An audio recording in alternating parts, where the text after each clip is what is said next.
Hablar del reto de la descarbonización en Latinoamérica.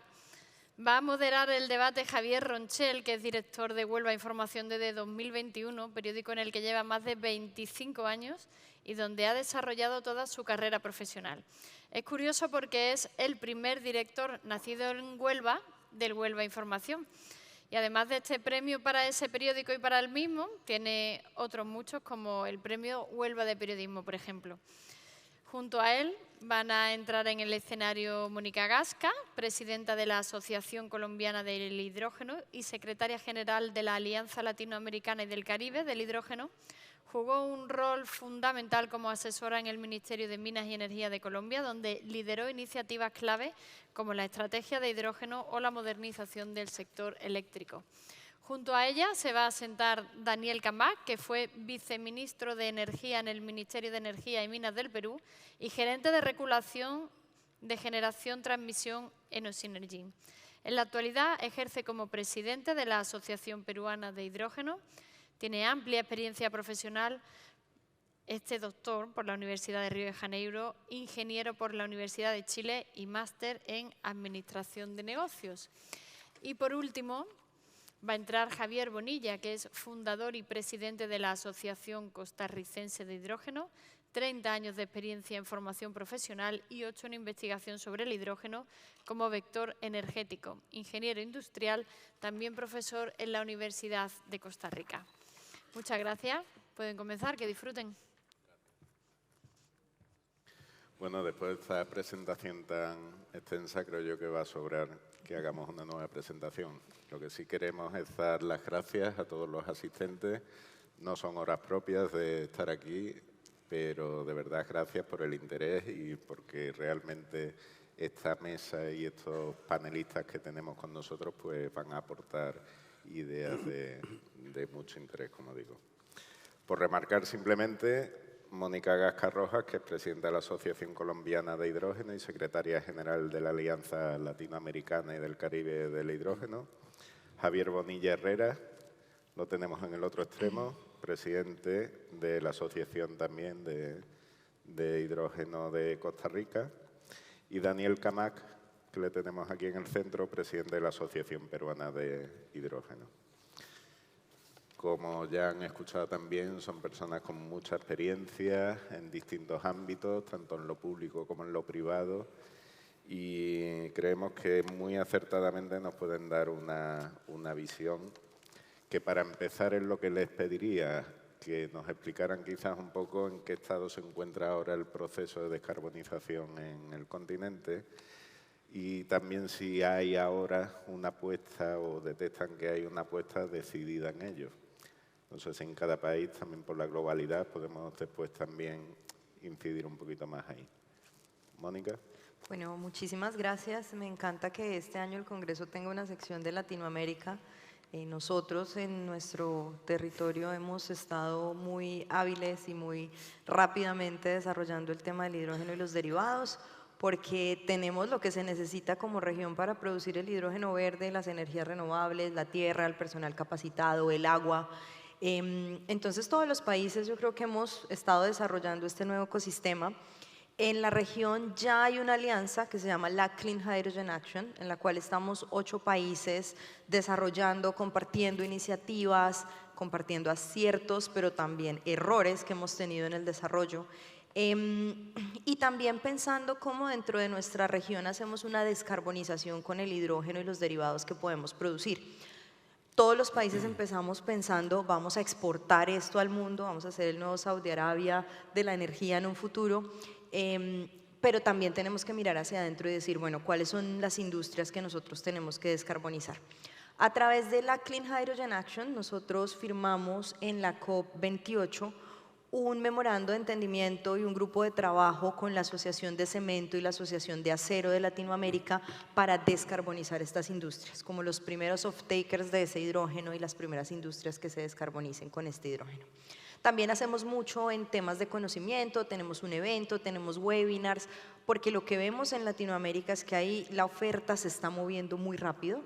Todos tenemos empresas con mucho conocimiento, nacionales e internacionales, que quieren desarrollar el ecosistema, y cuando tocamos la puerta en la demanda es que empezamos a ver que la demanda de pronto conoce qué es el hidrógeno, pero no está lista para tomar ese premium verde de cambiarse a un combustible limpio. Entonces la descarbonización de nuestra industria interna va a ser un poco más retadora. En el tema de la exportación todos estamos tratando, y por eso estamos aquí en este panel, de conseguir esos aliados, de tener ese conocimiento, de intercambiar empresas y proyectos y experiencias. Y la exportación es muy importante. Lo que también vemos es que para que la exportación sea una realidad necesitamos un poco empezar a hablar de proyectos más reales. Hubo como un hype del hidrógeno, los proyectos de los 70 gigas, que ya vemos que bueno, de pronto no son 70 gigas, de pronto son proyectos un poco más pequeños, pero sí es importante que empecemos a cerrar los contratos de compra, porque sin offtake pues no hay proyectos. Quizás, Daniel, la experiencia de Perú, además también por esas reservas gasísticas que tiene tan importantes, es interesante que nos dé de qué forma se está abordando allí, teniendo todavía una potencia en recursos fósiles, ¿no? Sí, claro. Buenas tardes con todos. Gracias por estar aquí a esta hora, sin duda. Pero efectivamente Perú, al igual que muchos países de la región, ha entrado en un proceso de transición energética a partir justamente de la puesta en producción de los yacimientos de gas natural, ¿no? Que básicamente ha eliminado el uso del diésel, por ejemplo, en el sector energético, ¿no? Perú tiene una matriz eléctrica muy basada en gas natural, pero también muy fuerte en hidroeléctricas y con mucho potencial de renovables, ¿no? Y eso creo que es uno de los mayores valores que el país tiene, porque esa gran cantidad de reservas para producir energía solar o energía eólica sobre todo, todavía no ha sido aprovechado, ¿no? Entonces, por eso es que nace H2 Perú, la Asociación Peruana de Hidrógeno, justamente para desarrollar ese ecosistema y crear, digamos, esa demanda de hidrógeno que se requiere para poner en valor todo ese potencial, ¿no? Perú, solamente para poner algunos números de referencia, por ejemplo, ya hay plantas eólicas que funcionan con un 55% de factor de planta, y tenemos áreas con un potencial solar que fácilmente llega a 7 o 8 kilovatios hora por cada metro cuadrado, ¿no? Entonces son en verdad de rango mundial. Yo cuando escucho los valores de Huelva, sin duda son muy importantes, y es algo parecido a lo que Perú tiene, ¿no? Entonces los estudios que hemos hecho, por ejemplo, nos llevan a que en los próximos años podemos producir hidrógeno verde a precios competitivos, muy competitivos, honestamente, y eso ha meritado que en las últimas publicaciones internacionales ya Perú aparezca como uno de los países de los top 10 que puede producir el hidrógeno verde a precios más competitivos, ¿no? Entonces, creemos que hay una gran oportunidad. El gas está presente, pero son reservas que se van a ir agotando probablemente entre el año 35 al 40. Entonces, es justamente el buen momento para poner en valor todo ese potencial renovable que el país tiene, ¿no?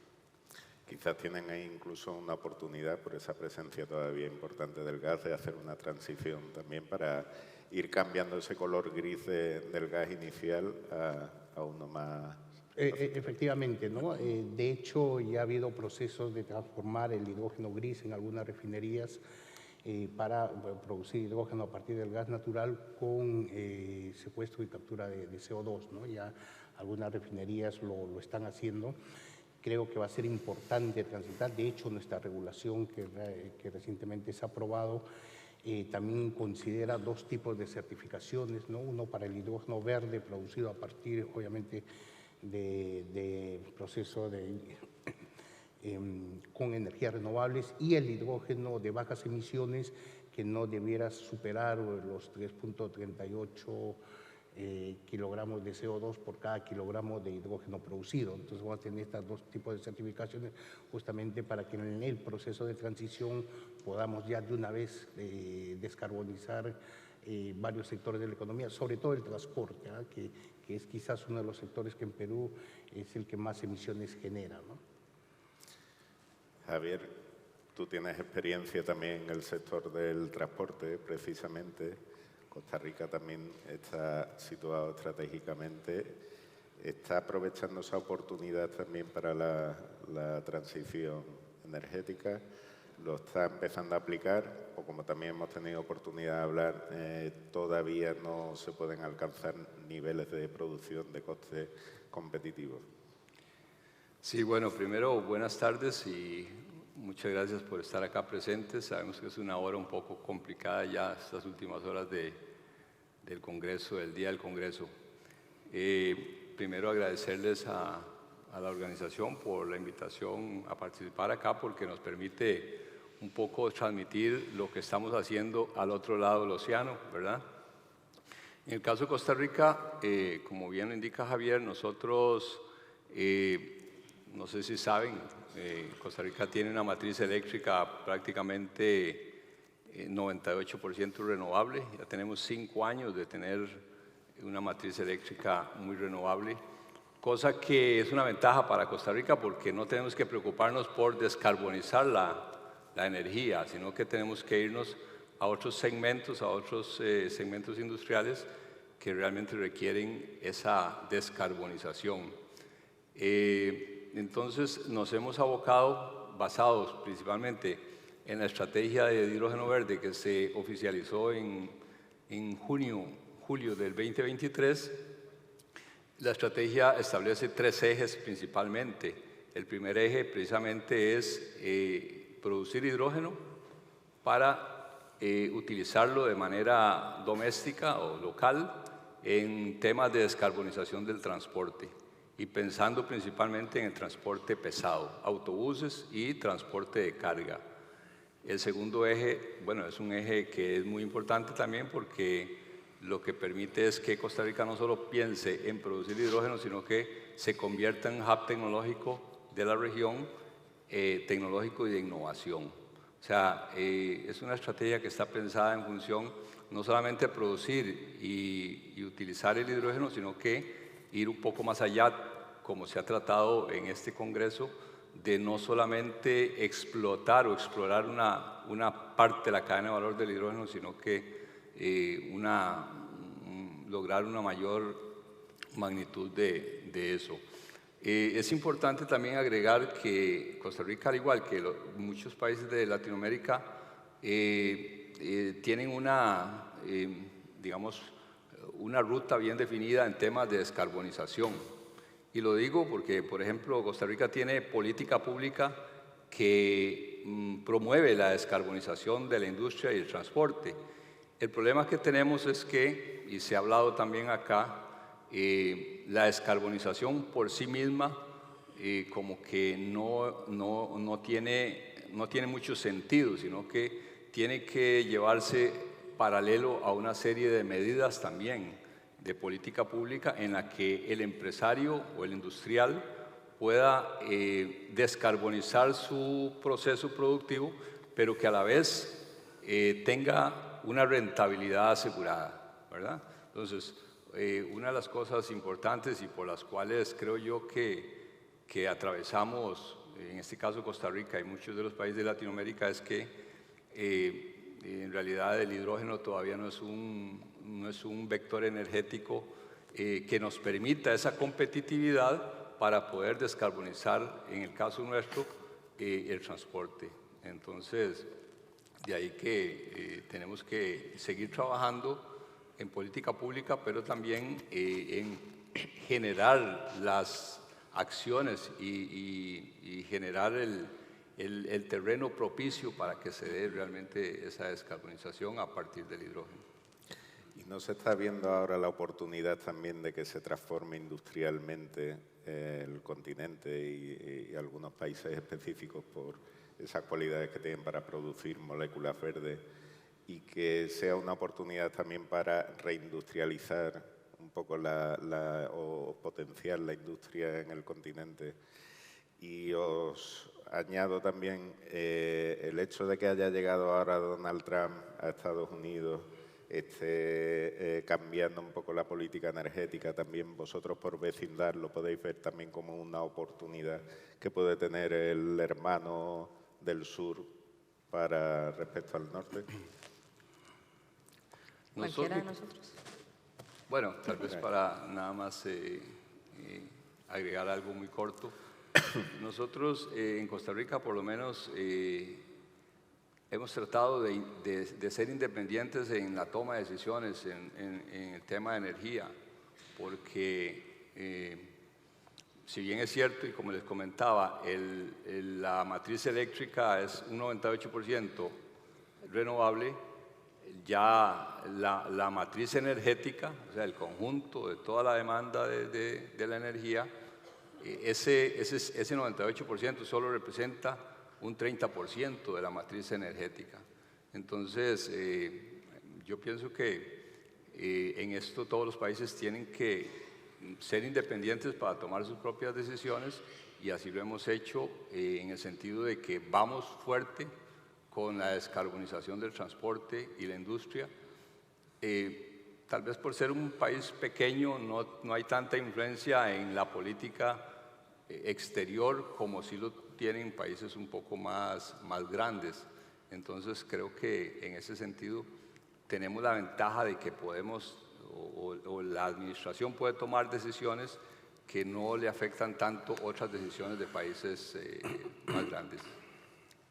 Mira, yo creo que de todas maneras va a haber un impacto, ¿no? Porque obviamente Estados Unidos era uno de los países que en la última gestión tomó muchas decisiones importantes para incentivar el desarrollo de la industria del hidrógeno, esta famosa ley, el AIRA, digamos, dando incentivos directos a la producción de hidrógeno, especialmente renovable, hasta $3 por cada kilogramo producido. Sin duda generó que algunos inversionistas, por ejemplo, en el caso nuestro, que hemos tenido algunas reuniones sobre el tema, originó que los que estaban viendo Perú como destino de inversiones para proyectos de hidrógeno tuvieron que virar e ir a Estados Unidos justamente por esa ley, ¿no? Y yo creo que más bien ahora va a ser una oportunidad para que si efectivamente puedan volver y mirar a aquellos países que naturalmente pueden producir hidrógeno a un costo competitivo, ya sea por el precio de la electricidad o por las fortalezas de sus recursos renovables, ¿no? Entonces, yo en verdad lo veo más como un escenario que podría ser favorable para países emergentes como Perú y otros países de la región, ¿no? Mónica, no te pongo en el aprieto de analizar las relaciones Colombia-Estados Unidos últimamente, pero sí quería insistir en eso. Es una oportunidad, a lo mejor, si Estados Unidos vuelve ahora a los fósiles, que toda Latinoamérica apueste más por esto. Sí, yo lo veo como una oportunidad. Colombia desde el 2021 lanzó la hoja de ruta. Fue uno de los primeros países que estableció beneficios tributarios para los proyectos de hidrógeno verde y hidrógeno azul, con un mensaje de queremos que vengan a nuestro país a desarrollar este tipo de proyectos. Y cuando Estados Unidos lanzó el IRA, lo que pasó fue que muchas de la inversión empezó como a decir, bueno, o sea, ya me van a dar $3 por cada kilogramo de hidrógeno verde producido, pues me voy a Estados Unidos. Con Trump pues hay una inestabilidad en esa política, los fondos están congelados hasta que ellos no revisen que esto va con la política del nuevo presidente, y eso para nosotros, que somos un país que en las estimaciones iniciales de la hoja de ruta podíamos producir hidrógeno verde a $1,7 por kilogramo en 2030, esto teniendo un factor de planta de 60% en La Guajira, que es una región en el norte de Colombia donde tenemos sol y viento increíbles. Hay comunidades indígenas, entonces los proyectos toman un poco de tiempo para desarrollarse, no es que sea imposible, lo que pasa es que hay que entrar con un enfoque muy social a este departamento a desarrollar los proyectos, pero en las últimas estimaciones que hicimos desde la asociación igual seguimos teniendo un precio muy competitivo, ha subido como ha subido el precio del hidrógeno en todo el mundo, pero estimamos que estamos alrededor de los $2,1 por kilogramo a 2030. Entonces somos muy competitivos ya con esta inestabilidad de Estados Unidos. He visto muchos inversionistas que dicen, oiga, Colombia realmente es el lugar, porque Colombia, además de tener una regulación, unos incentivos tributarios, tiene solar, tiene eólico, tiene agua, porque nosotros tenemos mucha hidroeléctrica. En este momento nuestra matriz es 60% de nuestra matriz eléctrica hidroeléctrica. Y tenemos todavía potencial de desarrollo de hidroeléctrica, tenemos biomasa, entonces Colombia realmente es un lugar muy atractivo para este tipo de proyectos. ¿Qué tenemos que hacer? Tenemos que seguir fortaleciendo nuestro país para que el riesgo país baje. y que cada vez sea más seguro venir a hacer grandes inversiones en Colombia. Y ese es el reto para mí de los proyectos de hidrógeno. Estos proyectos de billones de dólares necesitan que el inversionista se sienta completamente seguro para venir a nuestro país. Podemos tener todas las condiciones, pero si yo no me siento seguro de invertir, no se van a materializar los proyectos. Colombia ha tenido un desarrollo muy bueno de este tema. Nosotros en este momento tenemos 2 proyectos con FID, un proyecto de 2.3 megavatios de producción de amoníaco verde. Este proyecto tiene una parte de su producción vendido a una empresa de fertilizantes colombiana, y otro proyecto en la refinería de Cartagena que está para entrar en 2026 finales, 2027 comienzos, que son 5 megavatios. Entonces también esto es parte del hype, o aquí decían soufflé en estos días. Si empezamos pensando que íbamos a tener 20 gigas en 2030, de pronto no, pero sí se están materializando proyectos y estamos viendo que para llegar a esos proyectos grandes hay que escalar y uno aprende con cada proyecto pequeño. Entonces Colombia toda la inestabilidad de Estados Unidos la hemos visto como una oportunidad. Quizás también ahí hay unos deberes que tiene la autoridad, y es propiciar ese marco regulatorio también, ese marco de ayuda que puede incentivar esa inversión, tanto interna del propio país también como de atraer inversores, como decías, ¿no? Y darle esa seguridad jurídica, pero también has hablado de la unión entre distintos países y que cada uno pueda también aportar y al final generar un espacio en el que va a haber una igualdad también para el desarrollo, quizás con marcos regulatorios parecidos, un poco lo que aspiramos aquí a que la Unión Europea también haga en algún momento, ¿no? Ahí pensando un poquito en lo que decía Daniel, nosotros en Colombia también estamos definiendo qué es el hidrógeno bajo en emisiones, un poco para salirnos de verde, azul, blanco, porque Colombia también el hidrógeno natural lo tiene en el radar y está haciendo estimaciones de potencial. Estamos definiendo qué es el hidrógeno bajo en emisiones. Nuestro número está más por el lado de 3,5, 3,6 toneladas de carbono por cada tonelada de hidrógeno.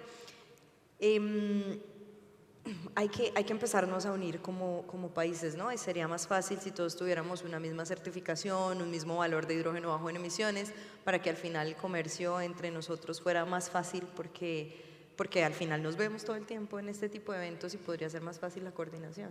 Porque Daniel, Javier, ¿detectáis que de alguna manera cada uno estáis haciendo la guerra por su parte, cada país?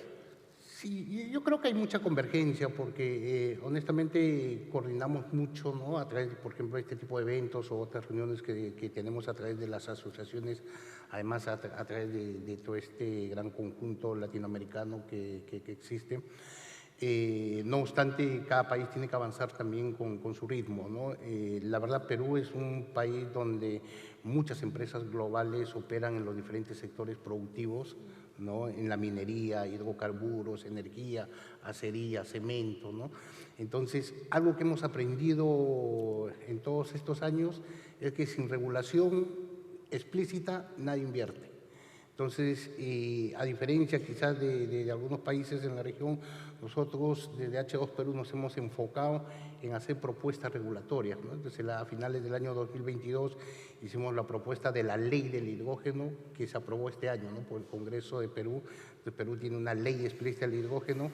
Ahora en enero, a través de un estudio también con una consultoría que hicimos internacional, desde H2 hemos propuesto el reglamento de esa ley, donde están todos los detalles y donde se le encarga pues, a cada organismo público, Ministerio de Economía, Ministerio de Energía y Minas, Ministerio de Transporte, las tareas que tienen que hacer, porque el hidrógeno juega un rol transversal en toda la economía, como todos conocemos, ¿no?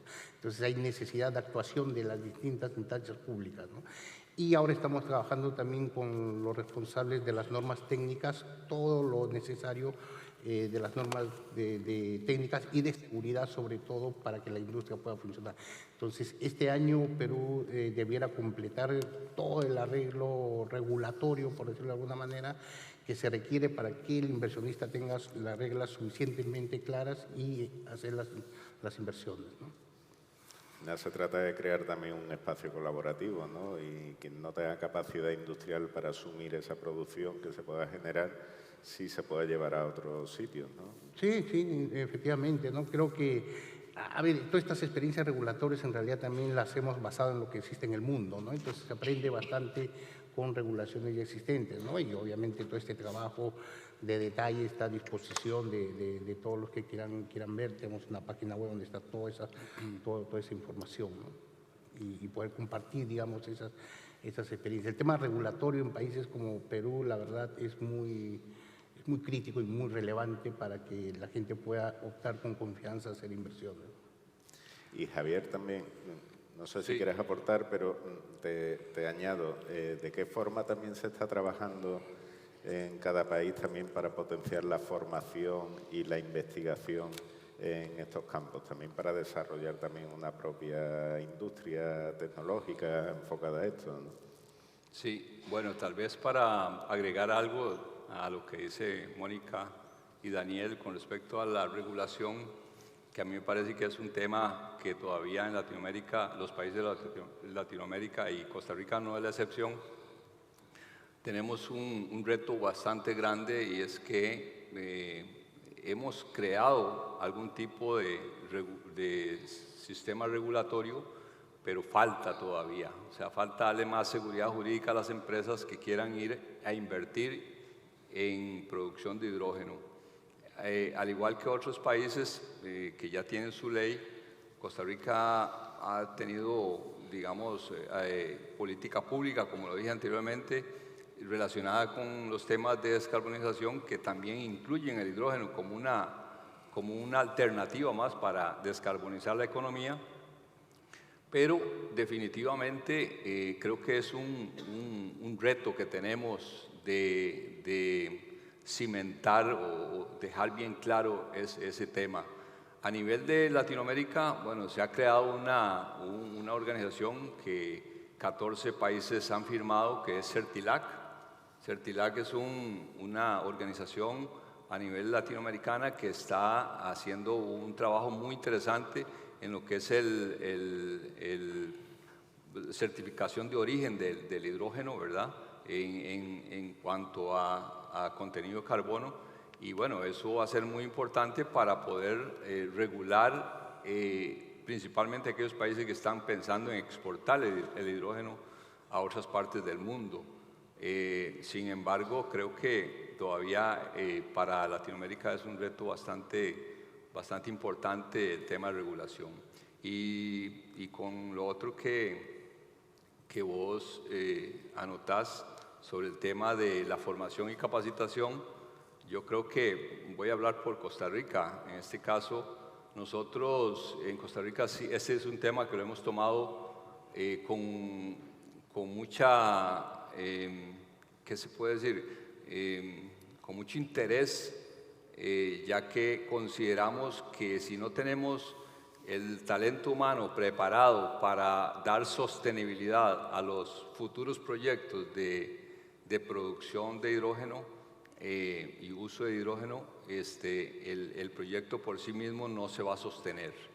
Entonces, a nivel país, ya se han dado cursos de hidrógeno. A nivel de universitario, bueno, se está haciendo un estudio precisamente con la UNUDI, en donde ya ellos tienen, digamos, como un perfil académico o un currículo ya establecido de aquellas materias o carreras relacionadas con toda la cadena de valor del hidrógeno. Y entonces con la academia, que es un actor importantísimo, y se ha hablado en estos 2 días acá en el Congreso, y lo escucha uno a nivel mundial, con la academia estamos haciendo un trabajo bastante interesante en función de ir atiempando, hablando en un sentido de futbolero, ir atiempando, digamos, el momento en que estamos y llevarlo para que en el momento en que empecemos a producir hidrógeno, a usar hidrógeno, tengamos también el talento humano capacitado para que pueda dar sostenibilidad a todos esos procesos. Añadido, ya para terminar, Costa Rica por lo menos en nuestro caso, estamos viendo el hidrógeno no solamente desde la ventaja que puede tener el país desde el punto de vista de producción y uso, sino también en otras áreas de la cadena de valor del hidrógeno. Y estamos trabajando con alianzas estratégicas, con otras asociaciones, con institutos de investigación de otros países, para poder llevar ese know-how y lograr esa curva de experiencia, esa curva de aprendizaje que otros países ya han tenido y tratar de minimizar digamos, el margen de error que podamos cometer a la hora de, por ejemplo, construir o implementar sistemas de capacitación o sistemas de investigación ya propiamente científicos en áreas en hidrógeno y celdas de combustible. Tenemos a Daniel también, que tiene experiencia de formación académica en distintos países, en el propio Perú, en Chile, en Brasil. ¿Se puede colaborar también entre países para ir complementando un poco esa formación, esa tecnificación y esas investigaciones también que se pueden hacer? Sí, claro, ¿no? De hecho, en la legislación también que hemos aprobado hay un capítulo especial para promover justamente la investigación y el desarrollo tecnológico, ¿no? Entonces, ciertamente ya en las universidades se están brindando no solamente cursos, sino maestrías, diplomados en torno al hidrógeno, pero obviamente ahí tenemos que aprender también mucho de la experiencia internacional, ¿no? Dicho sea de paso, quisiera comentar algo en relación a Perú. Quizás muchos no lo saben, pero Perú tiene una tradición, digamos, de casi 60 años de producir hidrógeno verde. Entonces tenemos una planta en el Cusco, que es Industrias Cachimayo, que produce hidrógeno verde, amoníaco, nitrato de amonio, y produce explosivos para la minería. ¿Ya? La minería es casi, digamos, el mayor consumidor de energía en el Perú, es casi responsable más del 35% de toda la energía que se consume.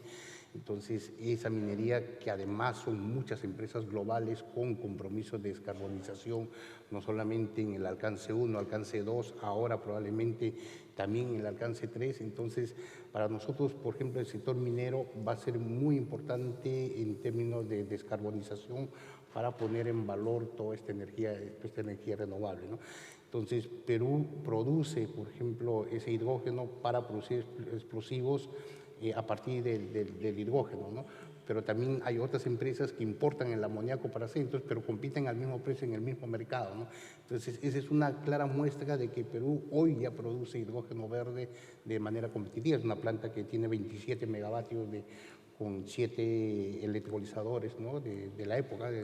Fue inaugurada en el año 65 y, como repito, va a cumplir 60 años. Entonces, tenemos esa experiencia, tenemos profesionales técnicos que operan, digamos, esa planta, ¿no? Entonces, completando un poco el tema de la minería, creo que es importante la cantidad de energía para descarbonizar, pero también la logística de la minería, o sea, no solamente digamos, en el transporte del mineral, ya sea en las minas de Tajo Abierto o el transporte hacia puerto, sino sobre todo el transporte logístico, que muchos importa, llegan a los puertos de Perú, y de ahí a cada operación minera se mueven miles de camiones que hoy utilizan diésel, ¿no? Y para nosotros eso es un escenario muy propicio. Este año estamos lanzando un proyecto para justamente, digamos, mostrar las ventajas de descarbonizar todo ese sector logístico de la minería, acería y cemento, ¿no?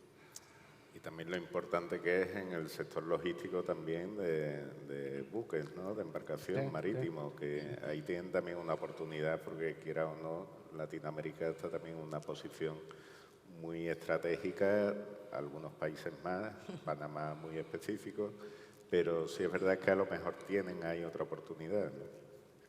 Sí, nosotros en Colombia también tenemos diplomados, las universidades ya están dando maestrías sobre este tema. Desde la asociación hemos hecho un trabajo de ir un poco más hacia el gobierno, que todos los ministerios, sus funcionarios entiendan qué es el hidrógeno, por qué, para qué esto, cuándo me sirve, qué es lo que tengo que hacer. porque vemos que el Ministerio de Minas y Energía va corriendo, pero de pronto otros ministerios como Transporte, como Agricultura, no van tan rápido y al final lo que decían mis compañeros de panel, el hidrógeno es tan transversal que necesitamos que todos se muevan al mismo tiempo.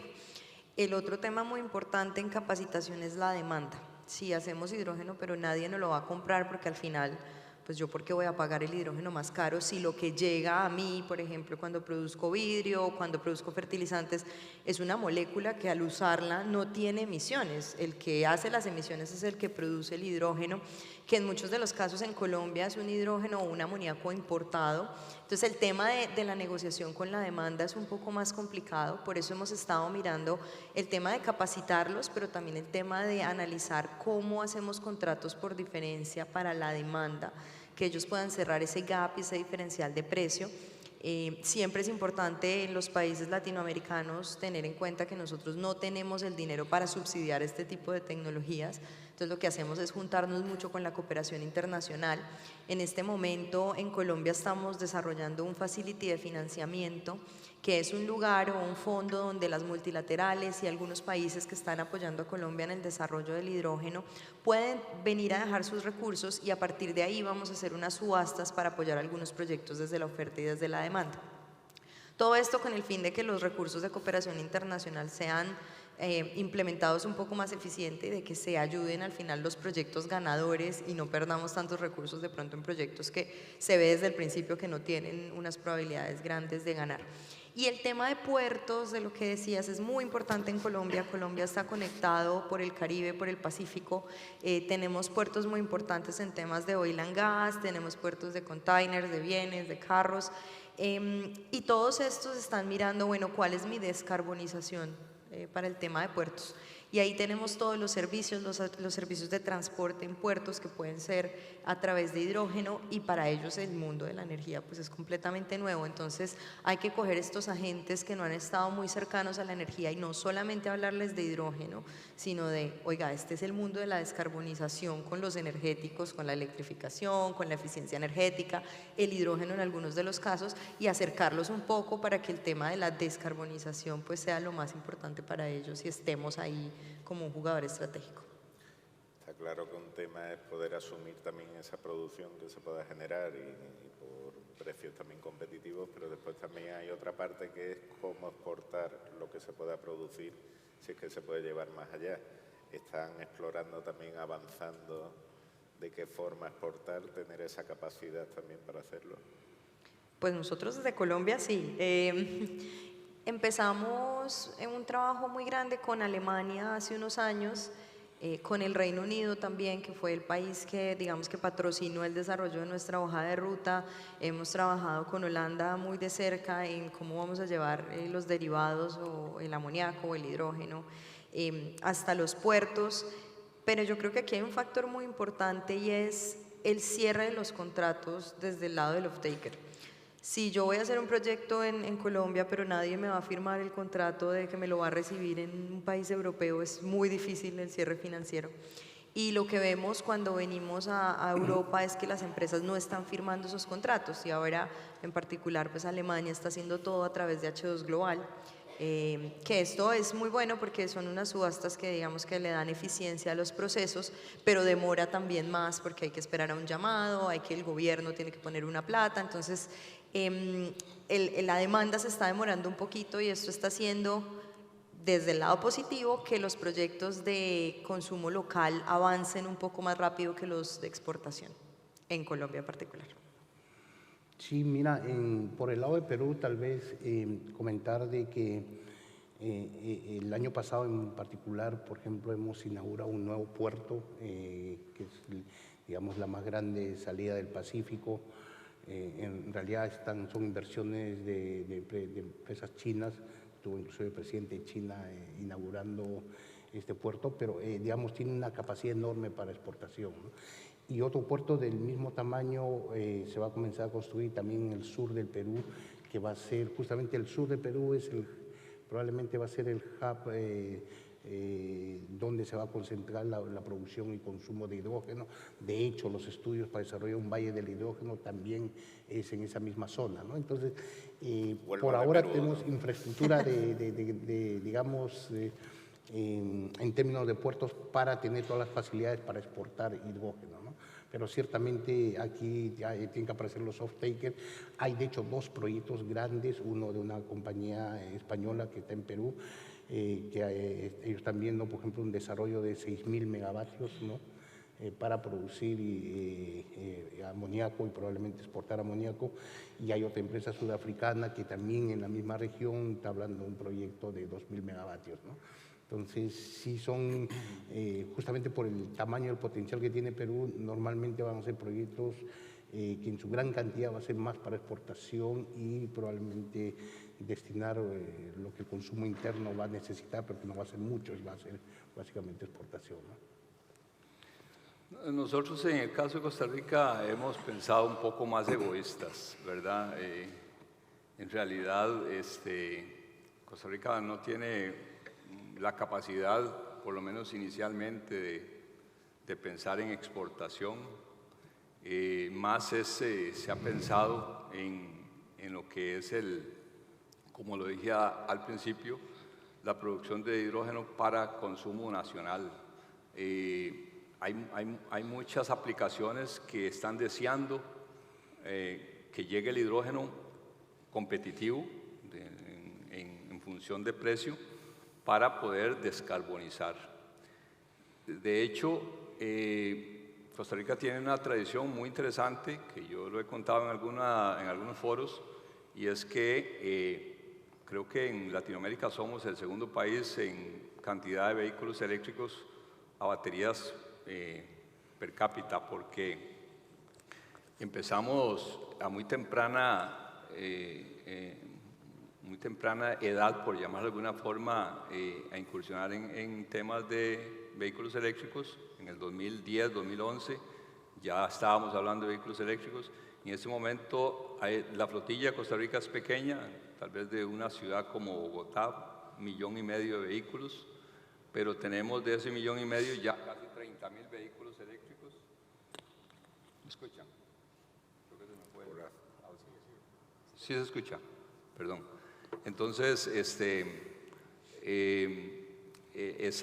eso es algo que nos dice o nos ha marcado como un camino como país. No, primero pensemos en nosotros, ¿verdad? Pensemos en nosotros y aprovechemos esta nueva tecnología, una tecnología disruptiva, no solamente en producir, utilizar hidrógeno, sino en otros eslabones de la cadena de valor del hidrógeno, que somos muy buenos en Costa Rica, modestia aparte, en la parte de manufactura, en la parte de diseño industrial, somos muy buenos. Costa Rica es uno de los únicos 3 países en donde Intel no solamente ensambla, sino que diseña y produce semiconductores y productos elementos para computadoras. Eso significa que tenemos un potencial enorme que podemos explotar en una tecnología como el hidrógeno.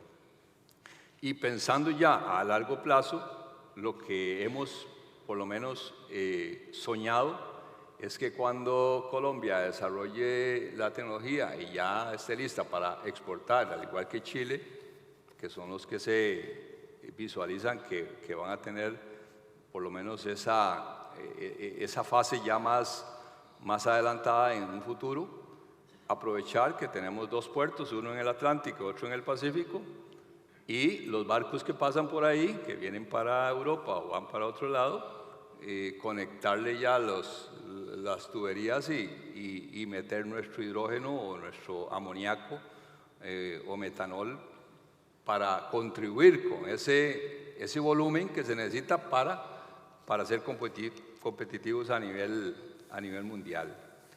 El canal de Panamá lo tenemos ahí a la par, es una ventaja competitiva también de la región, en donde tenemos que pensar como región, no como países, sino como región, en ver cómo sacamos provecho de todas estas ventajas competitivas que tenemos y no pensar tal vez como islas de lo que yo puedo hacer solo como país y el otro, sino se ha hablado de La cooperación en este Congreso es un tema muy importante.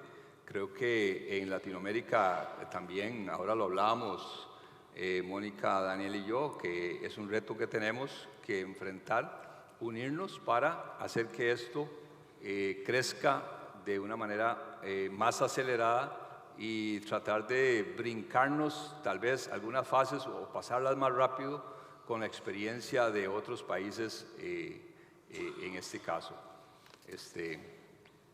Más o menos por ahí anda la cosa. Estamos ya apurando los últimos minutos, la despedida. Tomo esta intervención última tuya, Javier, ya también como una reflexión final, pero sí os pido a Daniel y que nos hagáis también unas últimas palabras, una reflexión. Mira, yo Se va a quería llegar agregar, a esos objetivos en 2050, ese reto de descarbonización que hay, ¿no? Justamente por eso creo que no hemos hablado mucho, pero creo que vale la pena tomar un par de minutos sobre esto, o menos, no sé, sobre el tema de transición energética, ¿no? Porque Perú pues, es el segundo productor de cobre a nivel mundial, pero es el que más reservas de cobre tiene, ¿ya? Entonces, obviamente las necesidades para transitar a una economía de carbono neutral va a requerir mucha minería, pero esa minería también va a requerir mucha energía renovable para que obviamente sea sustentable, ¿no? Entonces, sí hay un reto especial en Perú de cuánta energía renovable poner en valor para producir un cobre verde, ¿no? Y descarbonizar todo su proceso de la minería. Ya lo tenemos en explosivos, pero hay muchos otros procesos en que el hidrógeno va a jugar un papel preponderante en esta descarbonización, ¿no? Entonces, se dice que probablemente no va a haber suficiente energía para producir todo el mineral que el mundo va a requerir, ¿no? En los próximos años. Entonces, sí creo que hay un tema importante que abordar también, que son justamente estos minerales críticos para el futuro, ¿no? Perú produce 8 minerales críticos, pero digamos, hay que pensar que todo eso tiene que venir también desde un entorno mucho más renovable, ¿no? Bueno, y yo también creo que el tema de transición energética es muy importante desde el lado de ver el tema del hidrógeno como de una forma integral en el sector energético y en el sector eléctrico. Nosotros hablamos mucho de hidrógeno verde, pero al final es qué precio de la energía vamos a tener para mover los electrolizadores. Y eso quiere decir que los países tenemos que empezar a desarrollar de forma más eficiente los proyectos de energía. En Colombia también tenemos que ser más eficientes desarrollando redes de transmisión. Pensar que el hidrógeno es una nueva carga en nuestro sistema que igual requiere mucha infraestructura para volverse una realidad. Y creo que en Colombia el siguiente paso, como lo estamos viendo, es hablar de hubs o de valles del hidrógeno, donde ya sabemos que tenemos uno en Guajira que está muy enfocado en exportación, donde hay mucho trabajo de infraestructura que hay que hacer. Tenemos otro que es Cartagena-Barranquilla, donde hay puertos, hay demanda, hay oferta también porque hay potencial de producción. Y tenemos otro que es el del Pacífico, donde tenemos una posibilidad de conectarnos con Asia importantes. Y a partir de allí empezar a realmente desplegar regulación para que tengamos unos precios eficientes de energía, se construya la infraestructura que se necesita en cada uno de los hubs y al final se junten los agentes que están dispuestos a desarrollar este mercado. Entonces creo que ya tenemos una visión un poco de país de qué va a pasar en el hidrógeno, pero ahora hay que ir sectorizando para que los proyectos se puedan desarrollar. Pues creo que con estas intervenciones vuestras nos ha quedado claro que tenemos muchos puntos en común en ese desarrollo, también con Europa. Habéis aportado cosas muy interesantes y al final todo confluye casi en esos puntos comunes. Hay una oportunidad muy grande en Latinoamérica para aprovecharlo. Es necesario que haya una base de mayor regulación, sobre todo para más seguridad jurídica. Hay que ser eficientes, más eficientes también en la producción para ser competitivos. Es necesaria más formación y, sobre todo, creo que lo más importante es esa cooperación que reclamáis también un poco para también normalizar determinados aspectos y, sobre todo, aprovechar las bondades de cada uno. Yo creo que también es el camino que estamos aprovechando, estamos buscando aquí en España con esa unión de valles de hidrógeno y también en Europa, que nos dé esa seguridad jurídica también para todos los inversores que hay. Os agradezco de verdad que hayáis estado aquí con nosotros, todas vuestras aportaciones. agradecer al Congreso también que haya contado con nosotros y a todos los asistentes, de verdad, muchas gracias, que sois unos valientes a estas horas. Gracias.